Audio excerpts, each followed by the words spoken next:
ॐ नमो देव्यै महादेव्यै शिवाय सततं नमः। नमः प्रकृत्यै भद्रायै नियता प्रणता स्मृता। हरिओम। आज बहुत ही सुंदर प्रसंग लेकर मैं आई हूँ रुद्राक्ष उत्पत्ति का, चूँकि हम सब जानते हैं कि वही माँ शिवा हैं। और ये जो रुद्र अक्ष है अर्थात रुद्र के आँखों से निकला हुआ ये रुद्राक्ष, ये कितना महत्वपूर्ण है और इसकी विधि क्या है।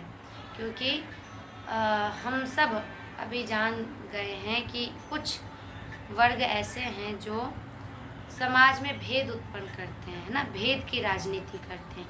वो भी अपने ही सनातन धर्म के अंदर बांट चुके होते हैं कि हम शाक्त हैं, तुम शैव हो, तुम वैष्णव हो, है ना, तुम नारायण को मानते हो, तुम गणेश हो। तो इस प्रकार कर करके क्या करते हैं कि आपस में ही सभी देवी देवताओं को लड़वाते हैं अपने माध्यम से। वो तो नहीं लड़ते हैं लेकिन स्वयं लड़ जाते हैं। तो यहाँ मैंने बार बार इस बात को कहा है कि ये सब केवल और केवल अहम का पोषण है। लेकिन रुद्राक्ष क्या है और इसके धारण करने की क्या विधि है। जिस प्रकार मैंने ये तुलसी माला पहन रखा है, मैं वैष्णव हूँ, इसी प्रकार रुद्राक्ष धारण करने वालों को किन किन नियमों का पालन करना चाहिए, तो आइए जानते हैं। तो सबसे पहले जानते हैं कि रुद्राक्ष की उत्पत्ति कैसे हुई। तो भगवान कार्तिकेय अपने पिता से पूछते हैं कि पिताजी बताइए रुद्राक्ष उत्पत्ति होने में कैसे कारण है, रुद्राक्ष की मूल उत्पत्ति कहाँ से हुई है। तो भगवान शिव कहते हैं शृणु सन्मुख तत्वेन कथयामि समासतः त्रिपुरो नाम दैत्यस्तु पुरासित सर्वदुर्जय। हे शरानंद सुनो, मैं संक्षेप में तुम्हें बताता हूँ। प्राचीन काल में सभी लोगों से अपराजय त्रिपुर नामक एक दैत्य था, जिसको हम कहते हैं त्रिपुरासुर के नाम से आप जाने होंगे।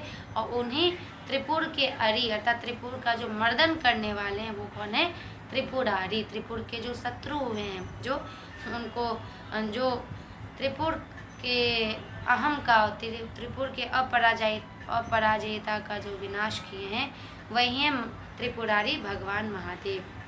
तो उन्होंने कहा कि ब्रह्मा विष्णु आदि सभी देवताओं को उसने जीत लिया था। तब सभी देवताओं के द्वारा उसके विषय में मुझे बताने पर मैं दिव्य प्रज्वलित भयानक रूप वाले मनोहर अघोर नामक एक महान अस्त्र के विषय में कल्पना करने लगा। अर्थात वो सोचने लगे कि ऐसा क्या उपाय किया जाए, ऐसे कौन से अस्त्र का निर्माण किया जाए भगवान शिव कि जिससे कि उस त्रिपुरासुर का वध हो सके, उसको पराजित किया जा सके। तो इस प्रकार कह रहे हैं दिव्य वर्ष सहस्रम तु चक्षुरुन्मीलितं मया पश्चान्ममाकुलाक्षेभ्य पतिता जल बिंदव। उस त्रिपुर के संहार तथा देवताओं के उद्धार के लिए मैं समस्त विघ्नों का नाश करने वाले उस अघोर अस्त्र के चिंतन में लग गया और 1000 वर्ष तक, देवताओं के 1000 वर्षों तक मैं नेत्र ऐसे खोले रह गया। तो इस प्रकार क्या होता है कि यदि आप भी अपने अंदर ये अवश्य आप अनुभव करेंगे कि जब हम नेत्र कुछ देर तक खोले ही रह जाते हैं तो फिर नेत्रों से अपने आप स्वतः एक अश्रु निकलने लगता है। तो इसी प्रकार शिव जी भी 1000 वर्षों तक एक ही स्थान पर अपने नेत्र को टिकाकर सोचने लगे। अर्थात वो त्राटक इत्यादियों के माध्यम से उस ध्यान की परम अवस्था में चले गए, जहाँ की एक संपूर्ण सिद्धता प्राप्त होती है, या कहिए कि उन्हें उस संपूर्ण उपाय को जानना था। तो इस प्रकार जब उन्होंने 1000 वर्ष तक नेत्र वो खोले रह गए तो कह रहे हैं कि हे कार्तिकेय, आकुल मेरे नेत्रों से जल की बूंदें गिरने लगी। उन अश्रु बिंदुओं से रुद्राक्ष के जो जितने भी अश्रु बिंदु गिरे पृथ्वी पर, तो उन अश्रु बिंदुओं से रुद्राक्ष के बड़े बड़े वृक्ष उत्पन्न हो गए। और हे महासेन, मेरी आज्ञा से सभी लोगों के कल्याणार्थ वे 38 प्रकार के रुद्राक्ष हुए। कितने? 38 प्रकार के रुद्राक्ष हुए। तो कह रहे कि मेरे सूर्य नेत्र दाहिने नेत्र को कहा जाता है और चंद्र नेत्र वाम नेत्र को कहा जाता है। इसी प्रकार सूर्य नासिका हमारी दाहिनी नासिका होती है और वाम नासिका हमारी चंद्र नासिका होती है। तो यहाँ पर कह रहे कि मेरे दाहिने नेत्र से उत्पन्न रुद्राक्ष कपिल वर्ण के मतलब पीले वर्ण के हो गए, है ना, जैसे सूर्य का कलर हम लोग देखते हैं। तो वे कितने प्रकार के हुए? 12 प्रकार के। और मेरे चंद्र नेत्र से उत्पन्न रुद्राक्ष श्वेत वर्ण वाले, जैसे चंद्रमा का वर्ण होता है वैसा ही श्वेत वर्ण वाला हो गया। इस प्रकार क्रम से 16 प्रकार के हैं। इसी प्रकार अग्नि नेत्र से, क्योंकि भगवान तो त्रिनेत्रधारी हैं हमारे शिव, तो त्रिनेत्र अर्थात तीसरा नेत्र उनका अग्नि का नेत्र कहा जाता है। तो अग्नि नेत्र से उत्पन्न रुद्राक्ष कृष्ण और काले वर्ण के थे, उनके 10 भेद हैं। तो इस प्रकार कह रहे हैं कि ये 12, 16 और 10 प्रकार के भेद वाले 3 रुद्राक्षों के वृक्ष हो गए अलग अलग, है ना, सूर्य रुद्राक्ष, चंद्र रुद्राक्ष और कृष्ण रुद्राक्ष। तो यहाँ पर कह रहे हैं कि इसके धारण की अनेक सारी विधि हैं और जो भी व्यक्ति एक बार भी इस रुद्राक्ष को धारण करता है तो निश्चित ही उसे संपूर्ण पापों से मुक्ति मिल जाती है। लेकिन इसी क्रम में ध्यान दीजिए कि इसके नियम का पालन करने के लिए कहा गया है, क्योंकि हम लोग तो हमेशा, मनुष्य की प्रवृत्ति क्या है कि हमेशा लाभ खोजने की, कहाँ से मुझे लाभ मिल जाए। अब उस लाभ के लिए क्या नियमों का पालन होना चाहिए, वो किसी के अंदर कोई परवाह नहीं होती। इसी को भोग बुद्धि कहते हैं। तो कहते हैं कि रुद्राक्ष धारण करने के तो अनेक लाभ है, जिस प्रकार तुलसी माला धारण करने के अनेक लाभ है, उसी प्रकार रुद्राक्ष धारण करने के तो अनेक लाभ है। व्यक्ति कभी भी पाप से संयुक्त नहीं होता।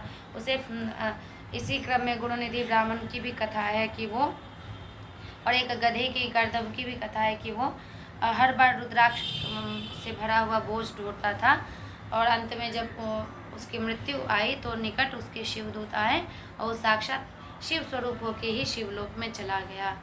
इसी प्रकार गुणनिधि ब्राह्मण का भी कि अत्यंत वो आताताई था ब्राह्मण, लेकिन पुनरअपि जहाँ उसकी मृत्यु हुई थी उसके नीचे रुद्राक्ष का वृक्ष था, इसलिए उसे भी शिवत्व की प्राप्ति हुई। तो तात्पर्य ये कहने का कि रुद्राक्ष के तो अनेक लाभ है, लेकिन उसके धारण करने के नियम भी होने चाहिए। अब इन कथाओं को सुन के होते कह रहे हम भी खूब पाप करेंगे लेकिन माला धारण करेंगे, ये अगर मानसिकता है तो समझ लीजिए कि उस समय साक्षात शिव क्या, साक्षात विष्णु क्या, कोई भी आपको बचा नहीं सकता नरक गमन से, दुख गमन से। तो यहाँ रुद्राक्ष धारण करने की विधि बता रहे हैं। मध्यम मांसम च लशुनम पलांडुम शीघ्रम एव च श्लेष्मातकम विद्वराहम भक्षणे वर्जयेत् तथा।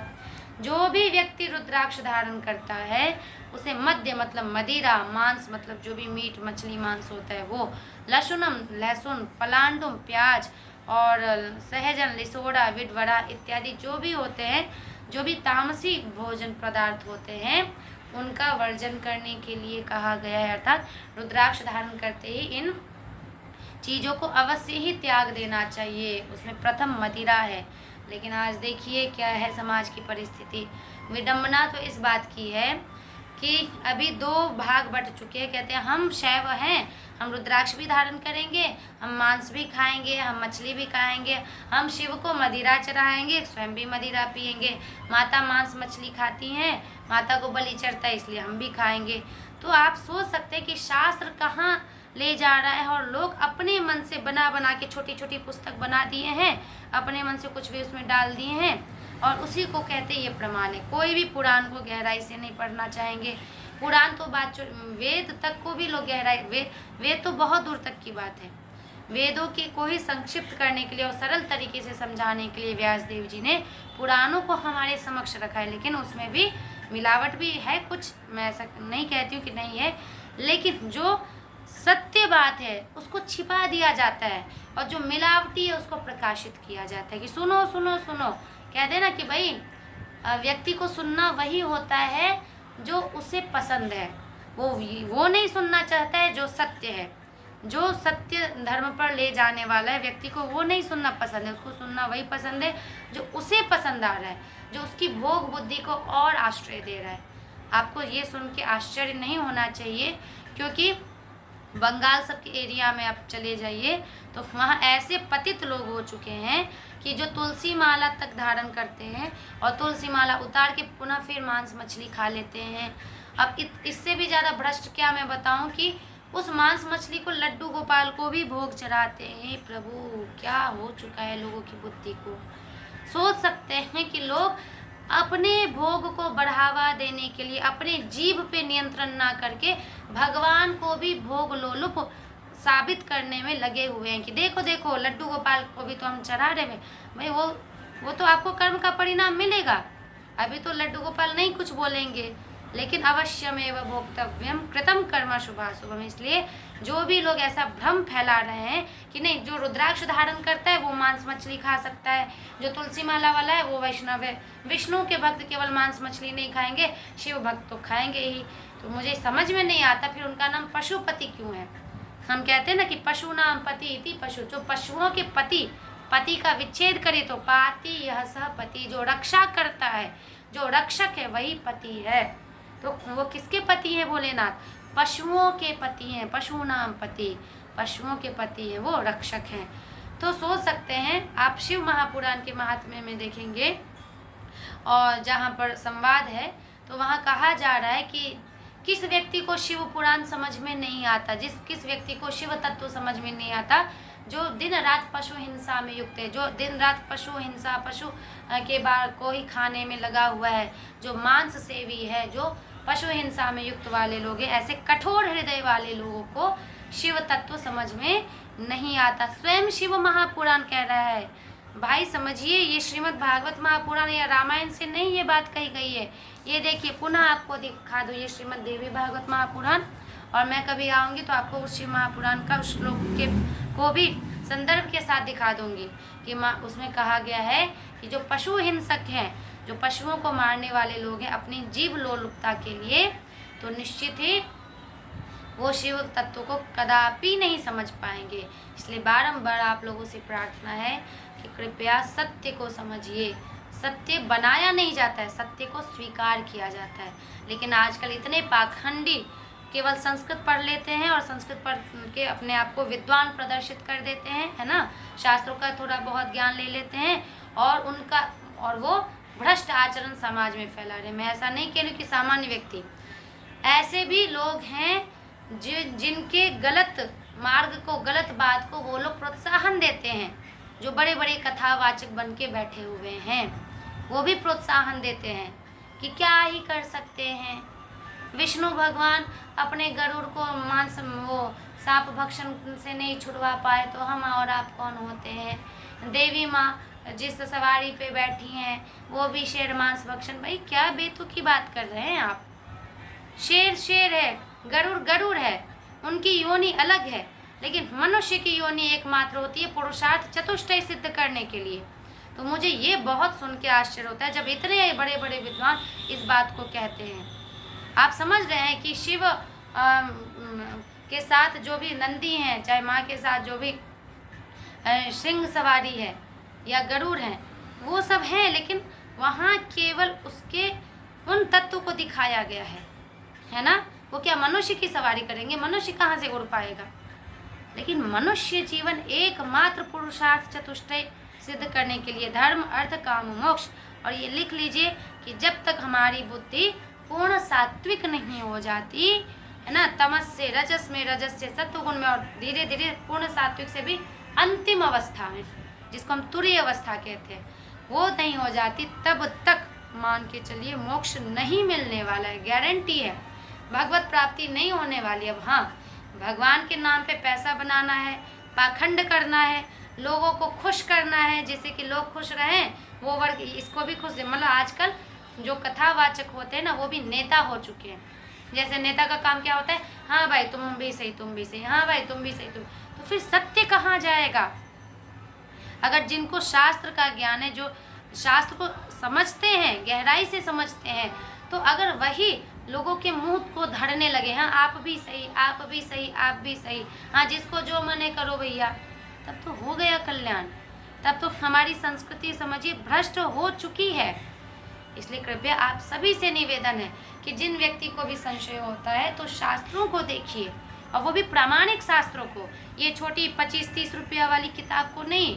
है ना, जो किसी ने भी बना दिया, ये झा जी ने, ये मिश्रा जी ने, तो ये वो जी ने, वो जी ने बना दिया और उसको हम पढ़ने लग जाते हैं। नहीं, हमारे प्रमाणिक शास्त्र हमारे एकमात्र उपनिषद हैं, वेदांत है, पुराण है, और ये जो भी आप कहें वेद हैं हमारे, तो ये सब हमारे प्रमाणिक शास्त्र हैं, उनको पढ़िए।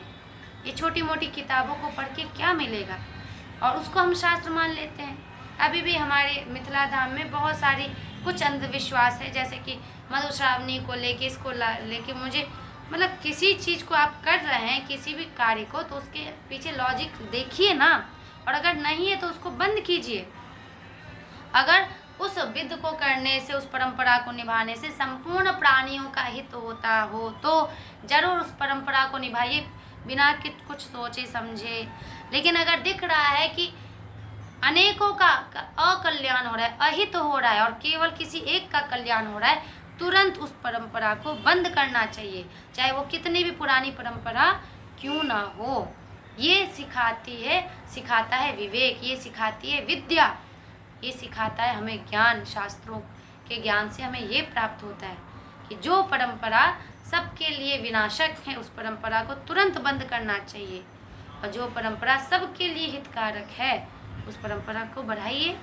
जैसे कि तुलसी में जल देना, पीपल में जल देना, पीपल वृक्ष की पूजा करना, इससे क्या होगा? इससे वृक्षों के प्रति आदर भाव प्रकट होगा। अगर लोग पीपल वृक्ष की ही पूजा करें, वट वृक्ष की ही पूजा करें, तो इसी बहाने वट वृक्ष इत्यादि तो लगाए जा रहे हैं, है ना, उनको काटा तो नहीं जा रहा है। नहीं तो मनुष्य तो इतनी भोग बुद्धि है, अगर ये भी खत्म हो जाए तो सब कुछ को नष्ट तहस नहस कर देगा। तो देखिए, कहा जाता है कि काले कुत्ते को रोटी खिलाओ, तो कहीं भी जाएं तो आप ऐसे रोटी करें, ऊपर चिड़ियों को दाना डालो। निश्चित इस परंपरा को आंख बंद करके फॉलो कीजिए। क्यों? क्योंकि इस परंपरा से किसी जीव का कल्याण हो रहा है, किसी भूखे जीव का पेट भर रहा है, इसलिए निश्चित इस परंपरा को निभाइए। लेकिन जहाँ किसी को मार के, काट के हम कहते हैं, हम अपने आप को धार्मिक कहते हैं, तो कृपया ये नौटंकी बंद करें। और आप बहक रहे हैं अपने जीव लालसा के कारण, लेकिन याद रखिए, यदि अपने जीव लालसा की पूर्ति के लिए, लोलुपता की पूर्ति के लिए, इतनी छोटी सी जीव के लिए आप दूसरों को बहका रहे हैं ना, तो निश्चित मानिए माँ भगवती हैं, साक्षात प्रकृति, और महादेव साक्षात पशुपति। जब ये अपने त्रिनेत्र खोलेंगे ना, तो फिर नहीं बच पाएंगे। ऐसे मानसिकता वाले लोग कभी नहीं बच पाएंगे। जैसे कि माता पिता पुत्र को या पुत्री को उन्हें छूट दे देते हैं, हम बेटा आप स्वतंत्र हो, है ना, वो सभी जगत के माता पिता हैं, और ये नहीं समझिए कि हमसे कम शक्तिशाली है, वो अत्यंत शक्तिशाली है। ऐसे एक टेढ़ी नज़र घुमाएंगे या एक हुंकार भरेंगे, हम नष्ट हो सकते हैं। इसलिए कृपया बारंबार प्रार्थना है कि प्रकृति को नष्ट मत कीजिए, पशु पक्षियों पर दया कीजिए, क्योंकि या देवी सर्वभूतेषु दया रूपेण संस्थिता। कितने बार कहूँ, 1000 बार मेरा काम है कहना। अगर मेरे इस माध्यम से अगर आप लोग जो भी देख रहे हैं, एक का भी मन परिवर्तित होता है, तो मैं समझूंगी कि ये मेरी वाणी सार्थक हुई। मैंने जो संकल्प लिया है कि ये प्रकृति में सभी खुश रहें, सभी आनंद से रहें, जिस प्रकार मनुष्य को जीने का अधिकार है, उसी प्रकार उन्हें भी जीने का अधिकार है, उन्हें भी प्रसन्न रहने का अधिकार है। एक दिन मृत्यु तो सबको आनी है, लेकिन हम क्यों किसी के मृत्यु का कारण बने? प्रकृति है, प्रकृति में सब आएंगे और सब एक दिन चले जाएंगे, हम और आप सब चले जाएंगे। लेकिन सोच के देखिए, कोई ज़बरदस्ती हमें कहे कि तुम अभी जाओ, अभी तुम्हें जाना पड़ेगा, है ना, अभी हमारा गला काटने के लिए कोई तैयार हो जाए, तो हमें कैसा लगेगा? हम अपने बचाव में ना जाने कितने प्रयत्न करेंगे। इसलिए कृपया उन अबोधों को भी तो एक बार निहारिए।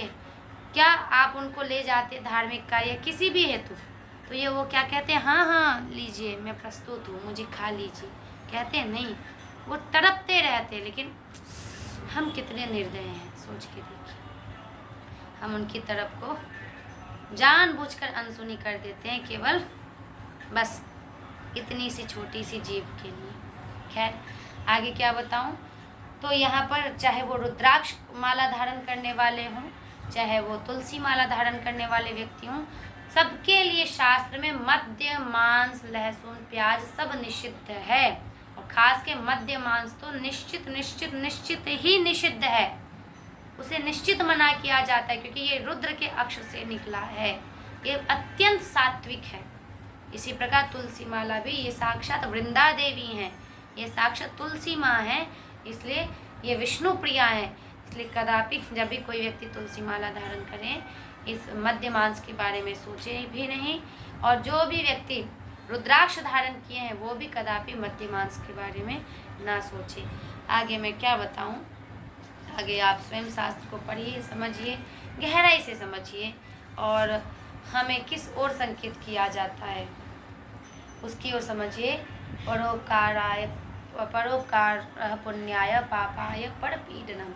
हाँ, 18 पुराणेषु व्यासस्य वचनत्वे। व्यास जी बस इतना ही 2 वचन बोले हैं, परोपकार पुण्याय, परोपकार, दूसरों पर दया, दूसरों के लिए सहयोग, प्राणी मात्र पर दया, सब पर सहयोग की भावना, सबके प्रति सेवा की भावना, और पापाय परपीडनम, और कष्ट देना। परपीडनम से हम समझ जाते ओ किसी मनुष्य को मनुष्य से कष्ट नहीं भाई, अगर आप पशु पक्षियों को भी दे रहे हैं तो वो भी एक कष्ट है, वो भी जीना चाहते हैं, वो भी संसार में कुछ दिवस बिताना चाहते हैं, लेकिन हम उनका वो भी अधिकार छीन लेते हैं, तो कृपया ऐसा ना करें। आगे माँ भगवती हम सबको सद्बुद्धि दे, इसलिए हम बार बार गायत्री मंत्र में क्या कहते हैं, धियो यो नः प्रचोदयात्। वो सविता सावित्री देवी, वो गायत्री माँ में धियो हमारी बुद्धि को सम्यक मार्ग पर ले जाए। इसलिए बारंबार आपसे हम सबकी यही प्रार्थना है, क्या, ओम विश्वानि देव सवितर्दुरितानि परासुव यत् भद्रम तन्न आसुव, कि हे सविता देव, हमारे अंदर जो भी दुरित हैं, जो भी दुर्गुण है उसको निकालिए, और जो सगुण, जो सुंदर गुण है, जो मेरे लिए कल्याणकारी हो, उन गुणों को मेरे अंदर प्रतिष्ठित कीजिए। इसी प्रकार प्रार्थना करते करते माँ भगवती से इस नवरात्रि यही प्रार्थना कीजिए कि मेरी बुद्धि पूर्ण सात्विक होके हे माँ आपके चरण कमल की भक्ति में लग जाए, बस और क्या चाहिए जीवन में। माँ की वो तो योगक्षेम वहन कर ही देंगी। ओ या देवी सर्वभूतेषु शांतिरूपेण संस्थिता, नमस्तस्यै नमस्तस्यै नमस्तस्यै नमो नमः। या देवी सर्वभूतेषु दयारूपेण संस्थिता, नमस्तस्यै नमस्तस्यै नमस्तस्यै नमो नमः। हरि ओम।